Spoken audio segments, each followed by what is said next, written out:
It's the Traveler. And the almighty Shogun. How might I be of assistance, Your Excellency? I wish to borrow a tea set from the Yashiro Commission. Oh, sure. I'll fetch that for you right away. Please step into the courtyard and have a rest, almighty Shogun. Oh, and I'll inform my lord about your visit immediately. Ah, and the tea set. I'll bring that here as soon as it's ready. Be at ease. I'm not here to see Commissioner Kamisato. Actually, I'd prefer to spend this time chatting with the Traveler. Please, fetch the tea set at your convenience. No. I am your humble servant. I daren't think of my own convenience when the almighty Shogun graces me with her presence. I'll deal with it right away.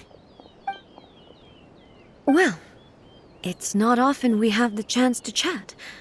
I'm sure you must have a lot of questions. Right. Paimon wanted to ask that too.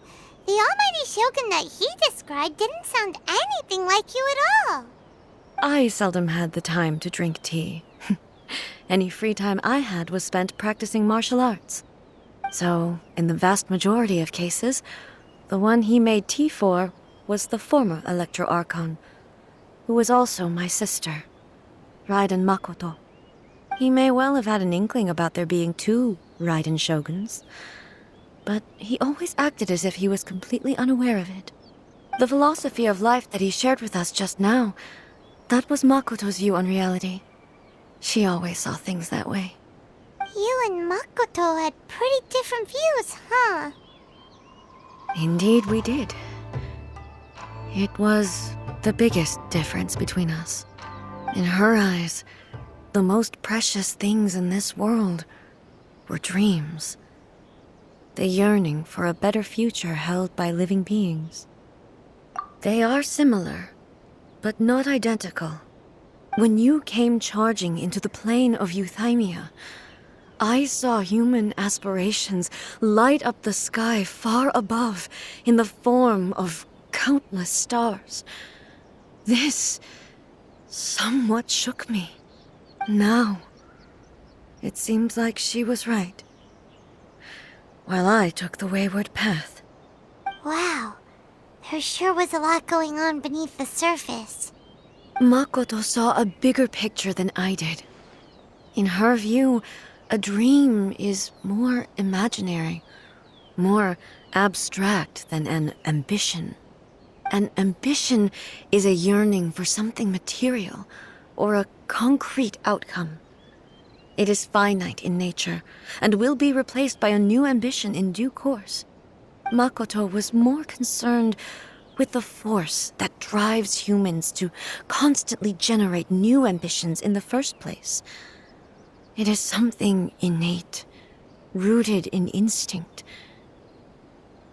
In other words, it is something eternal. That's, quite a lot to take in. To put it simply, Makoto wasn't concerned about outcomes.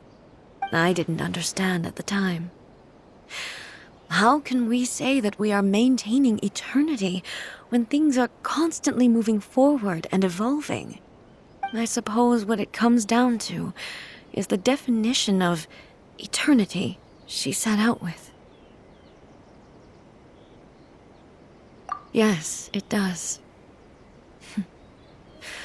I always thought that she must have grasped some elusive, arcane wisdom to arrive at the conclusions she did. But in the last analysis, Makoto's philosophy was, on the surface at least, an elegantly simple one. Notwithstanding that it was also the more prudent choice, based on a more mature, far-sighted outlook. Do you feel you're starting to understand her better now? You have already witnessed my previous views on eternity. But now, I no longer cling to what was lost.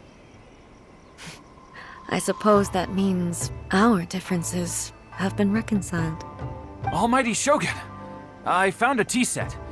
This one in particular should be fit for your Excellency's use. It's quite beautiful. Thank you.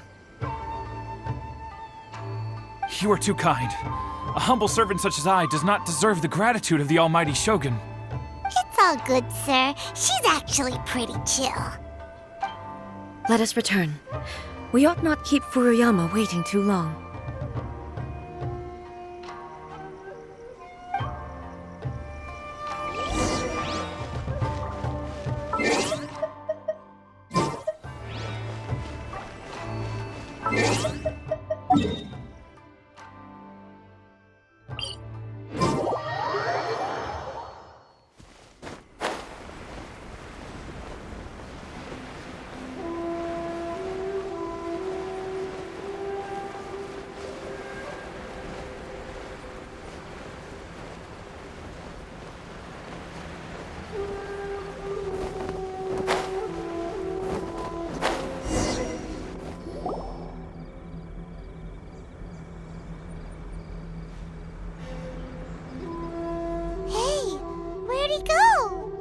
He wouldn't have gone looking for a tea set himself, would he?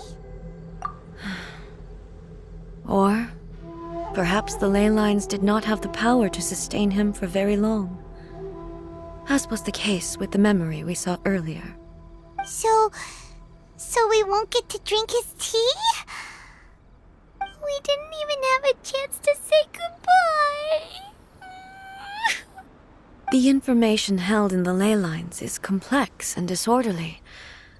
The fact that we were able to meet him to begin with was a miracle of fate. Well, this chance won't come often, and we do have a tea set. Perhaps I should try my hand at making us a pot of tea.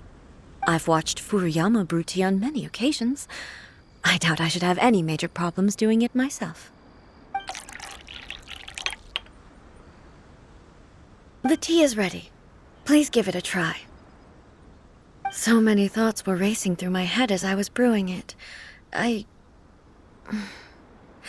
not sure how to explain it.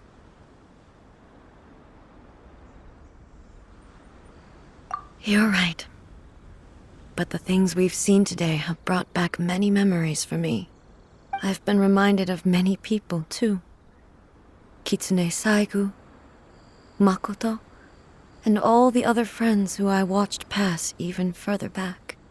Back at the Yashiro Commission, I kept the conversation reasonably lighthearted. But now, I'd like to broach a heavier topic, if I may. The events of 500 years ago not only robbed me of my friend, Kitsune Saigu, they also took Makoto away from me, for good. She died in that disaster too? Yes. She went to Conria alone, without telling me. Unlike me, Makoto was no martial artist. Whenever similar crises had arisen in the past, I was always the one to face them in her stead. But this time, the circumstances were so grave that Makoto had no choice but to leave me behind. Or perhaps it was more that she went ahead of me, put herself in front of me, so that I would remain hidden. In any case, by the time I realized what was happening, yes, it was too late. I arrived only in time to hear her dying breath. She had already lapsed into unconsciousness by that point, so all I could do was enter into her mind. As far as you're concerned, it would be somewhere similar to the plane of Euthymia. It was there that we bid each other a final farewell. I cried bitterly.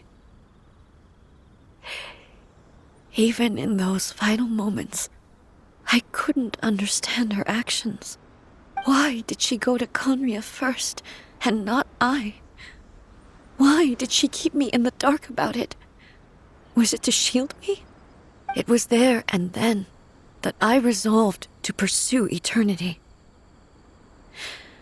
As a testament to that decision, I saved her realm of consciousness just before it collapsed completely and brought it back to Inazuma. That's quite a story.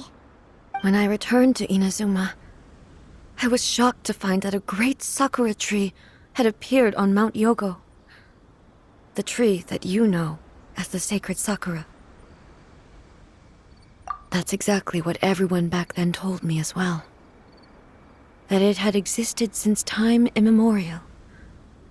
They were so matter-of-fact about it, and couldn't at all understand what I was so surprised about. No one questioned it.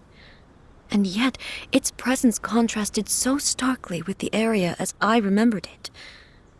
It seemed as if I was the only one to have noticed it appear suddenly out of thin air. In the end, I simply had to accept that it was a miraculous effect of Makoto's consciousness. With the help of the sacred Sakura's power, I was finally able to overcome the monsters and quell the disaster in Inazuma. This is all really hard to understand. Kinda beyond Paimon's level. Yes. She had such a great love for this land and for its people. In this respect, I still do not compare to her. I once told myself that I would never speak of these events again. Facing the fact that she is gone is unbearably painful. But even the tea that is most bitter to the tongue, once swallowed, leaves some sweetness in the throat. And it's time I came to terms with it all.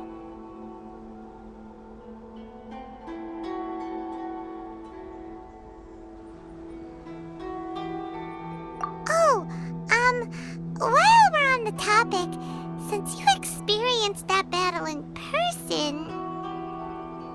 Brother? I had heard that you were looking for your family. You mean to say that he was somehow involved in the Kanria disaster? Based on what we've learned so far, it seems so, yeah. I'm sorry. I wasn't there for the whole thing. By the time I arrived, the worst of the fighting was already over.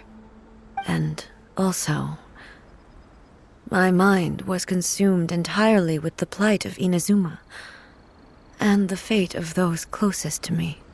So, I am afraid I can't help you. Oh, well, that's a shame. But it can't be helped, I guess. Boy, both of you have experienced great tragedy. With this last cup of tea, let us honor the Tea Master's memory. Thank you, Destiny, for giving us the chance to meet again.